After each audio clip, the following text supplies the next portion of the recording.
Aku Reni Anggreni dari Institut Manajemen Wiyata Indonesia, Prodi Ilmu Komunikasi kelas A.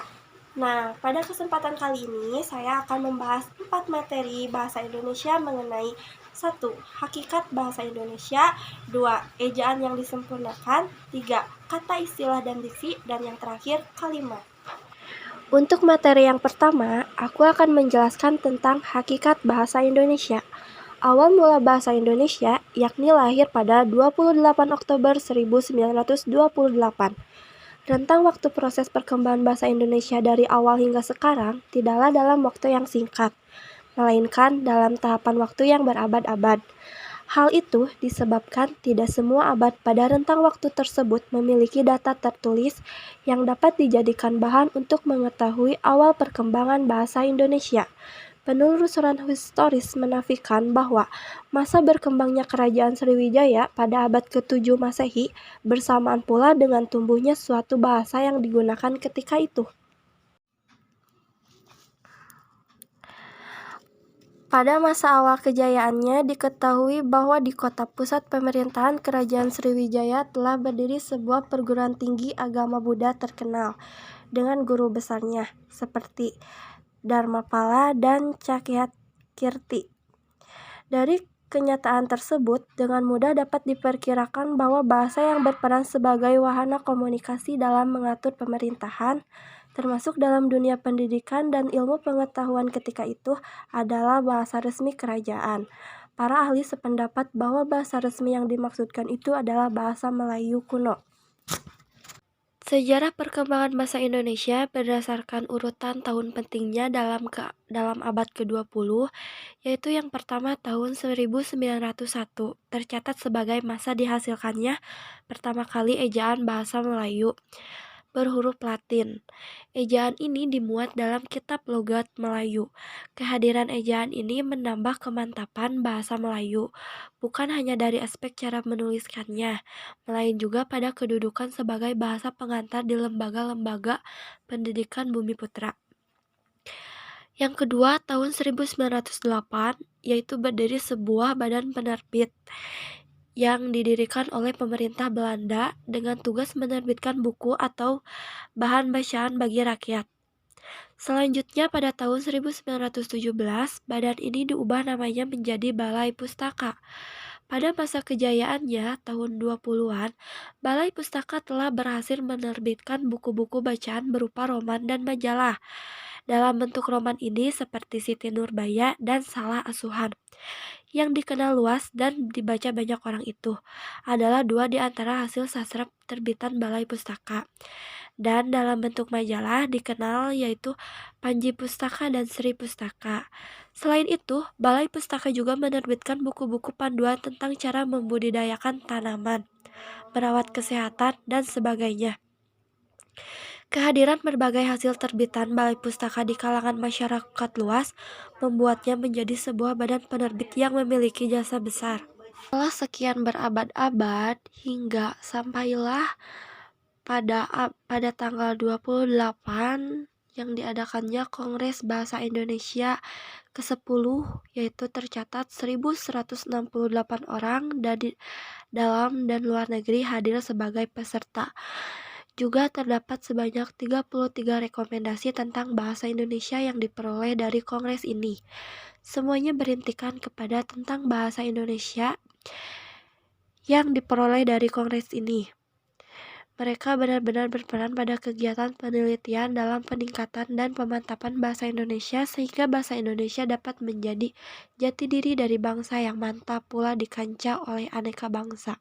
Sebagai bahasa nasional, bahasa Indonesia memiliki fungsi sebagai berikut. Yang pertama, lambang kebanggaan nasional. Yang kedua, lambang identitas nasional. Yang ketiga, alat pemersatu berbagai masyarakat yang berbeda-beda latar belakang sosial budaya dan bahasanya. Dan yang keempat, alat perhubungan antar budaya dan antar daerah. Kemudian, sebagai bahasa negara, bahasa Indonesia memiliki fungsi sebagai berikut. Pertama, bahasa resmi kenegaraan. Yang kedua, bahasa pengantar resmi di lembaga-lembaga pendidikan.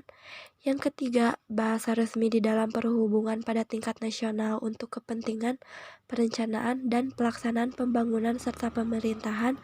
Dan yang keempat, bahasa resmi dalam pengembangan kebudayaan dan pemanfaatan ilmu pengetahuan serta teknologi modern.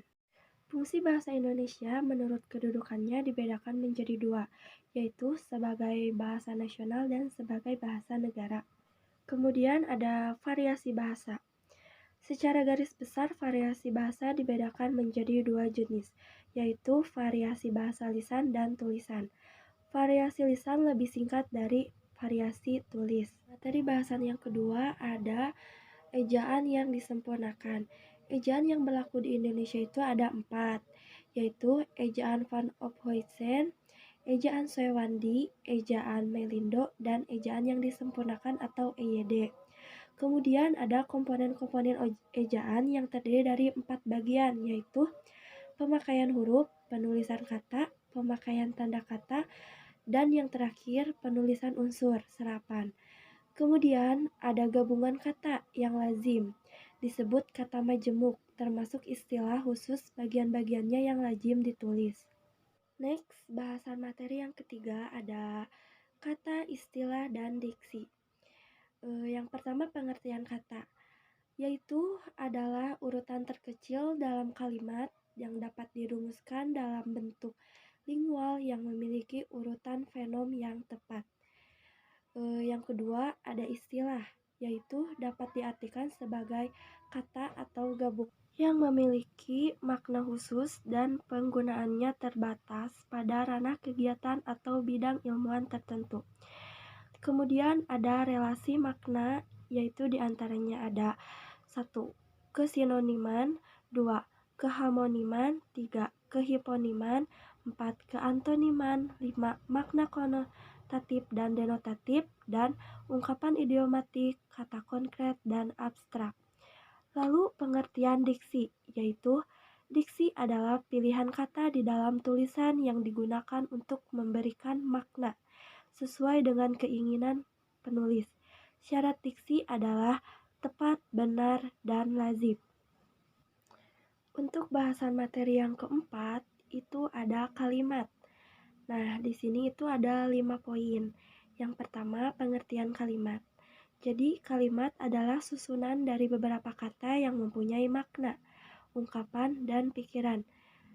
Minimal terdiri dari satu subjek dan satu objek.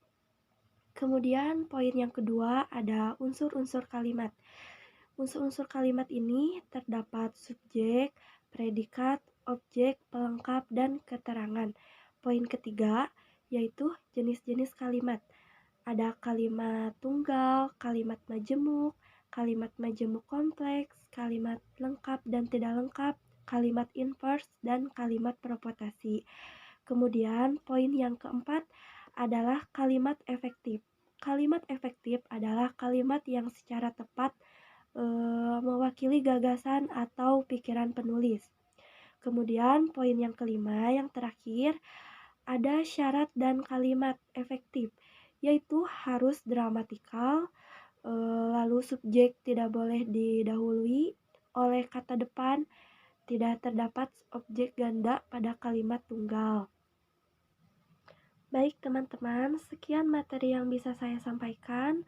Semoga materi ini bisa berguna dan bermanfaat bagi kalian semua. Mohon maaf jika ada kekurangan dan kesalahan. Sekian, terima kasih. Wassalamualaikum warahmatullahi wabarakatuh.